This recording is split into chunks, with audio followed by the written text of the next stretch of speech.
ازاي بنقط الدومينو؟ هلوز، انا سناء وده اليوم ال13 من تحدي 30 days challenge. جربت حاجات كتير قوي في اني انقط الدومينوز بيها، بس انا دلوقتي هجيب لكم الخلاصه او الطريقه اللي انا شخصيا ارتحت معاها. اول حاجه انا عندي خلطه سحريه يا جماعه وهشير معاكم بيها، واللي هي عباره عن القلم الدوكو الذهبي وبودره التعريقات الذهبي دي. الطريقه كلها بكل بساطه ان انا بفتح القلم وبفضيه بالكميه اللي انا عايزاها، وبعد كده بجيب شويه من بودره التعريقات واحطها لحد لما يديني تركيز ذهبي باللون تحفه زي ما انا عايزاه. تاني حاجه بقى بجيب الاقلام دي، معرفش اسمها بصراحه بس انا بسميها الاقلام المنقطه، وبس بقى بمسك القلم المنقط ده وببدا انقط قطع الدومينوز واحده واحده بالشكل ده. وبعمل كده برضو باللون الفضي، بجيب قلم دوكو فضي وبحطه برضو. بس لو انتوا عايزين الوان تانية ومش لاقيين قلم دوكو باللون ده، بنجيب يا جماعه الوان المونوكير، بتنفع جدا وبتدي نفس الافكت والحاجه اللي احنا عايزينها. عايزه اقول لكم على قد ما الموضوع بيبان سهل، بس هو بجد بياخد وقت كبير قوي وتركيز. يعني انا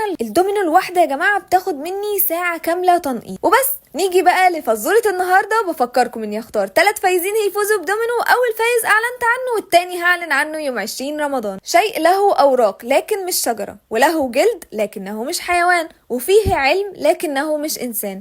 ايه هو؟